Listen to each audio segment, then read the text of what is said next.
Hi, my name is Lilian, and I'm actually the pastor's wife at New Jerusalem. And I'm coming to you to talk about, to give a review of our monthly tea party.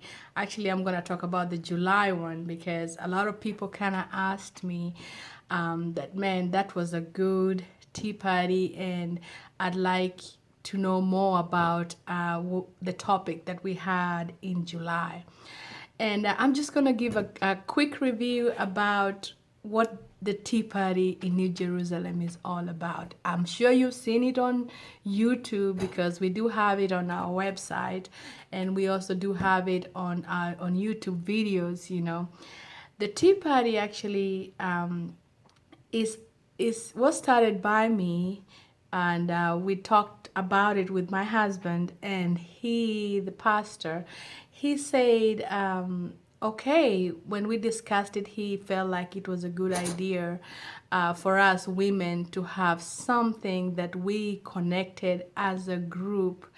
And the Tea Party is, to me, you come to church every Sunday and you see the women every day. And I'm new in Waco.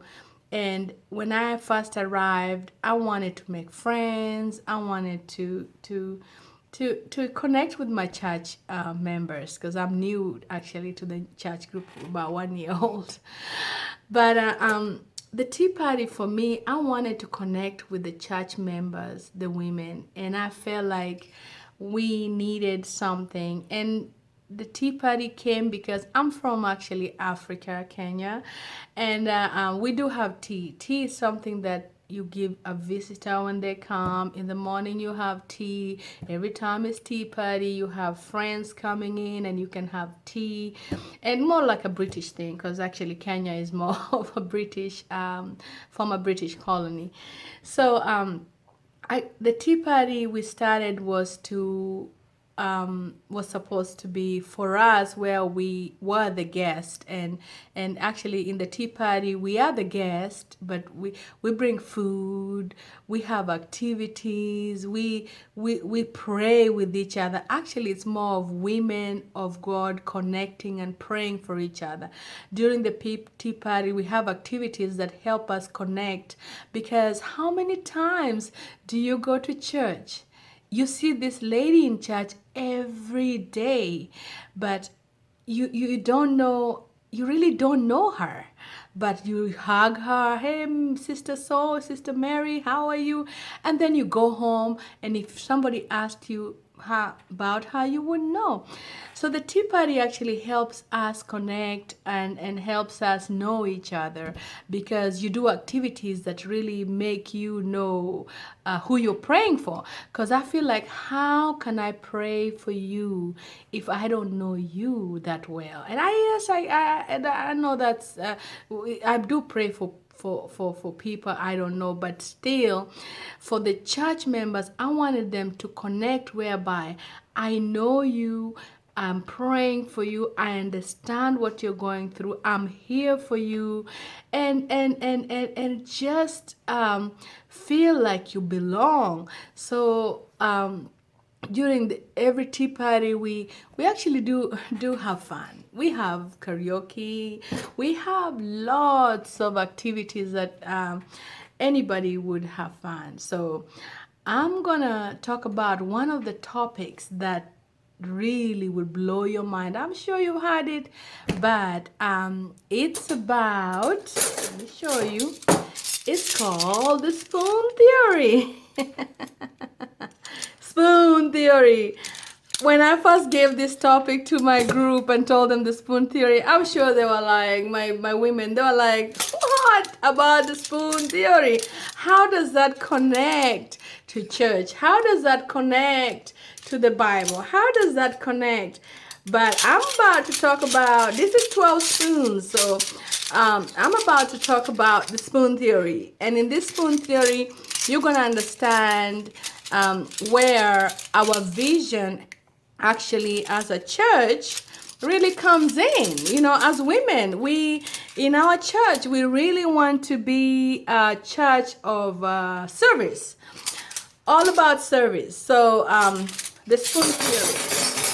How did I come up with the spoon? Or even how did I think about this spoon theory? I have a lady in church who has been ill. She's been having an illness that's called fibromyalgia. And when I first came to church, I wanted to really connect with everybody in church. And she wouldn't come, she would come. So my personality is I really go to people and I'm like, hey, how are you doing? You know, and then I try to follow up with the church member. And every time I've managed to get her on Facebook, and we started connecting on Facebook. And every time I would try to tell, she was sick, so she's been sick. So every time I would try to call her, hey, how are you doing? You know, she'd tell me, man, I couldn't get out of bed. I've been sick. I've been, you know, and I said, can I come to your house? Can I come pray for you? But she'd tell me, no. I really didn't understand because I always felt like if you're sick, let me come and see you. Let me come and pray for you. Let me come and talk to you. To me, I really wanted that chance. I remember even one day I told her, man, let me come and wash your dishes. Let me come and clean your house. I mean, I just wanted to do something because she's really been in pain, and I felt the pain. But each time she would turn me down. And one day, she had told me that she had been so sick that day she couldn't really even get out of bed, and that broke my heart because I was like, man, I really would like to come to your home maybe and help you because I felt like I wanted to. And she said, even talking to you, Lilian, is if you came, it's a lot for me. You know, that is really funny because you're like, really, is this such talking to me would be, I didn't really understand. So she texted me something which I didn't look up immediately. She just said, look up the spoon theory. So I said, okay, I'm going to look up the spoon theory. She kept on saying, by the time I finished, hey, don't forget to look up the spoon theory. I was like, what is this spoon theory she's talking about? And I really did go ahead and look at the spoon theory. And I decided to find out what is the spoon theory. Okay, what is the spoon theory? Have you ever been so sick and you're trying to tell people you're sick and people don't understand that you're sick?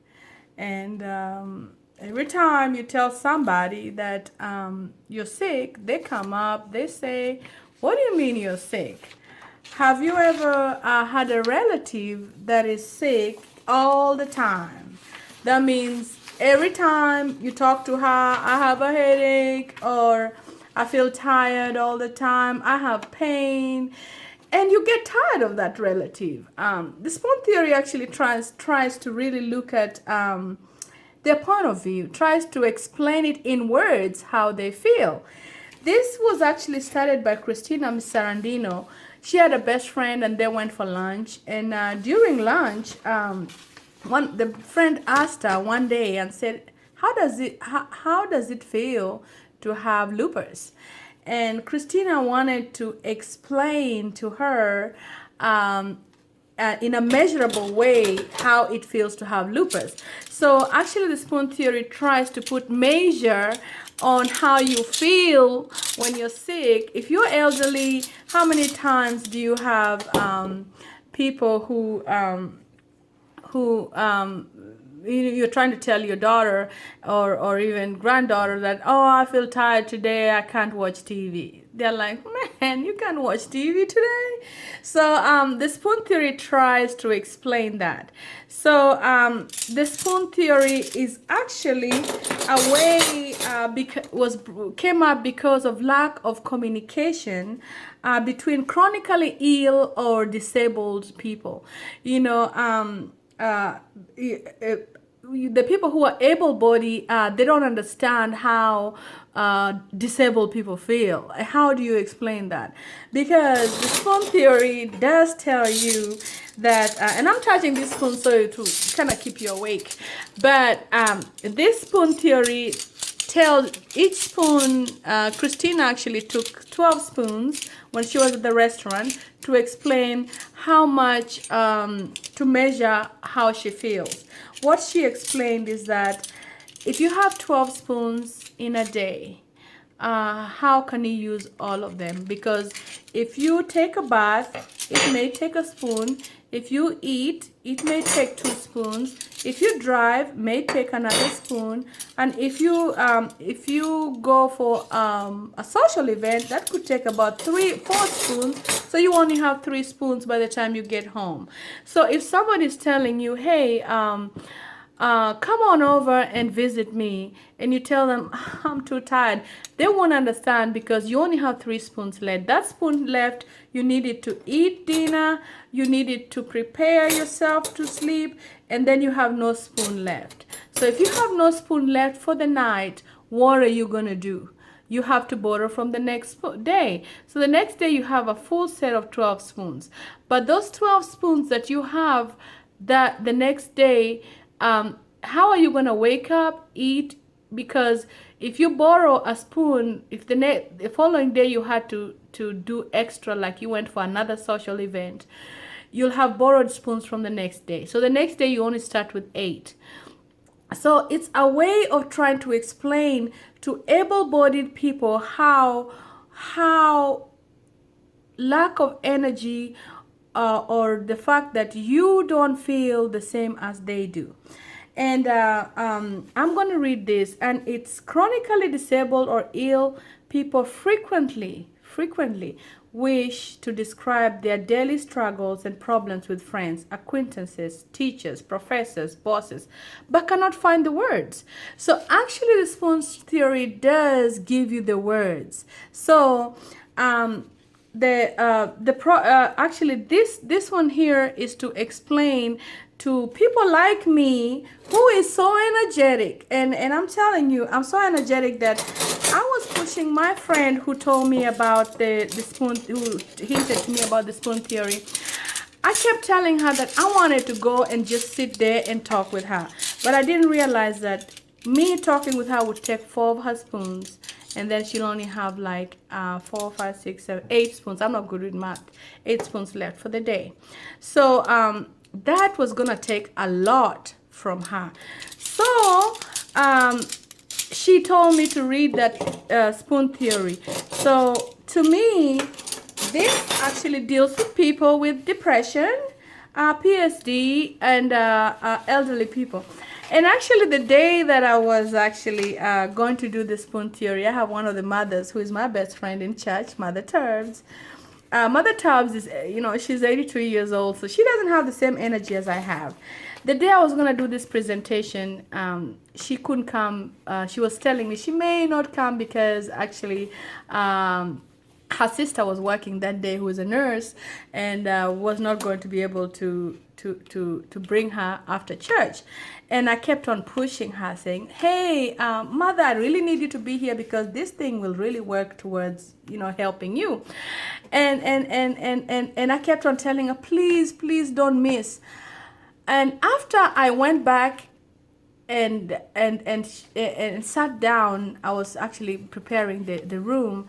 I thought to myself, I'm about to teach about how to understand how somebody elderly tells me if they're sick. And here I am pushing my elderly friend to come. And maybe she really doesn't have the spoon, because she was saying, I was telling her, I'll take you home. And I felt like I actually failed on that. So what I was trying to say is that how many times have you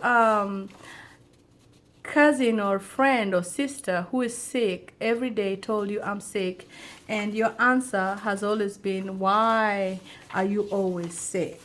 because us able-bodied people, we really do not understand chronic illness. And some of the things is that the answers we give people if they tell you that they're sick. This is one of the answers. You say, you need to get out more. Have you ever told somebody that? If they tell you, are you getting enough sleep? They tell you, man, I'm tired. Are you getting enough sleep? You sleep too much. How many times have you told somebody that? You don't look sick. Actually, people with chronic illness, and even people like with fibromyalgia, you don't know, like my friend who sent me this theory, when I see her, when she comes to church, she looks like the healthiest, most able-bodied person on earth. And when she tells me she's sick, I used to be like, okay, you're sick. So the thing is, it doesn't show on the outside that they're sick. So this spoon theory is supposed to help you understand how somebody who has that kind of illness or has a disability understand. Because you ask questions like, you don't look sick. Maybe you need to have some positive thinking. Have you ever told somebody, my friend is cured by, if you just drink some tea, you might end up being better. Or if somebody told you, man, I can't come to the party because I'm feeling sick. My energy level, yesterday, you did. Why can't you do it today? Or have you tried? A lot of people give suggestions to people like that. Have you tried? And some people, you need to exercise more. Man, that's a good one. How many times do you tell people you need to exercise more? For real. And you look at somebody, she's sick. Maybe she has diabetes. Maybe she has something that takes away other illnesses that either may sometimes just take your energy away. And they can every day they're like, I'm sick. So I wish you took some more nap. Some people will tell people that. And you should try this diet. So really, you want to tell somebody to try a diet because they told you they can't come to your party, or they told you they can't come to church. Or, I get that. How many times have you told somebody that I'm always sick too, but I still get up and do what I gotta do? So, or an elderly person, your mom, like me, to tell you the truth, my mom is the epitome of this thing, because my dad died, and when my dad died, my mom didn't want to do anything. I think depression. And every day I call my mom from America, she had something to say. The first thing that comes, hi, mommy, what are you doing? My leg, I hated calling Africa because, man, I didn't want to hear about my mom every day being sick, so I kind of stopped calling.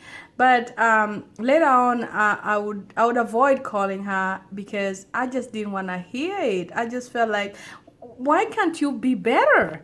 But I didn't understand that that's not a good thing to do. Are you I should have just been more encouraging and said, let me pray for you, mommy, and just say, you'll feel better. But trying to be avoiding things like that, you have to understand, because most probably my mom, because of her depression, she only had 5 spoons. And with that 5 spoons a day, she started with 5 spoons a day, she could eat, she could get up and shower, and she could she could maybe go back to sleep. And sometimes with those 5 spoons, all she could do most probably is do nothing. So to me, I believe that the spoon theory helps us understand that everybody doesn't have the same number of spoons every day. Your elderly mother, your sick sister, cousin, who every time whines, according to you, which is a wrong word, about her illness, that's not good, and have you had somebody tell you, are you trying hard enough? Dr. Oz says, actually, some people do tell people that, man, I saw on Dr. Oz that you can be cured with this kind of fruit. For real? Cured by this kind of fruit? All right. I wish I didn't have to work. I wish I didn't have to work. It could be worse. Oh man, that's a statement I have used. I've used it before a long time ago. I said, man, they said this. You're looking at that person. She looks so fine, and she keep complaining about her sickness. She has maybe depression, and you're like, man, it could be worse. That's not good. Just push through. That's another statement a lot of people use, and it's made up by big pharma. I don't know what that means, but some people do say that. Whatever it is, you should stop eating. Some people will tell people that.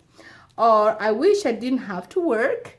Oh, I've already said that. Are you better yet? I used to ask my mama that. I said, oh, man, you're sick every day. When are you going to get better? Man, and then you're just stressed. That's a lot. People say that. I haven't heard of that.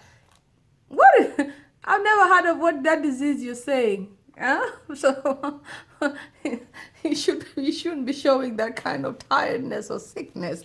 Or you have that because you eat too much. Some people will say that. That's not good. Or you take too many medications.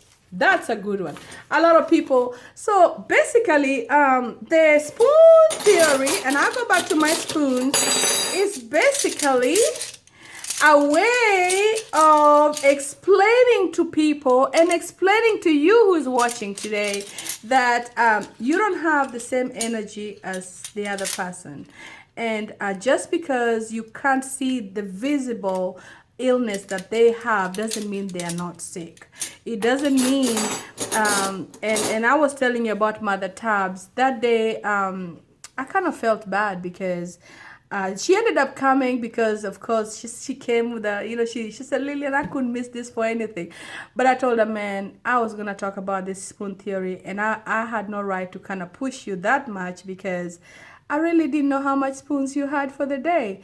So if somebody talks to you after watching this, tell them I only have 5 spoons today, okay? I can only use 4. And if they want more explanation, they can actually go to the website, But You Don't Look Sick. That's a website, by the way, that explains this spoon theory more. But what I'm trying to gain with this actually at New Jerusalem, and basically was for us to understand how we treat each other, how to understand how to treat the elderly, how to because being a Christian is part of it is looking after the sick. Looking after ourselves, understanding what we do, understanding everything about togetherness. And so to me, I am more practical than anything. So I'm being practical. You cannot call yourself a Christian if you cannot put yourself and empathize in somebody. You can be a Christian, but I'm saying it is not Christian to not empathize. It is important to empathize with your friends, with your family.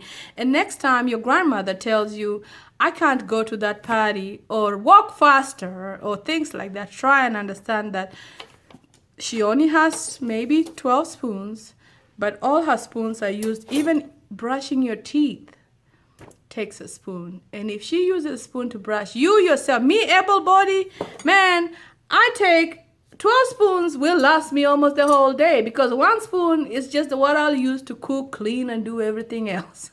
But somebody else, that 1 spoon is only for cleaning. So anyways, this was just a review of one of the things we discussed at our tea party. So we have it every 4th Sunday. If there's 5 Sundays, it's 5th Sunday. Come worship with us and come learn more about fun things. Come have some karaoke. And thank you for listening. My name is Lilian Stevens. I am Pastor Stevens' wife of New Jerusalem, Axtell. And come have fun with us. Come have tea. Because where the guest is New Jerusalem women. We love you. Peace.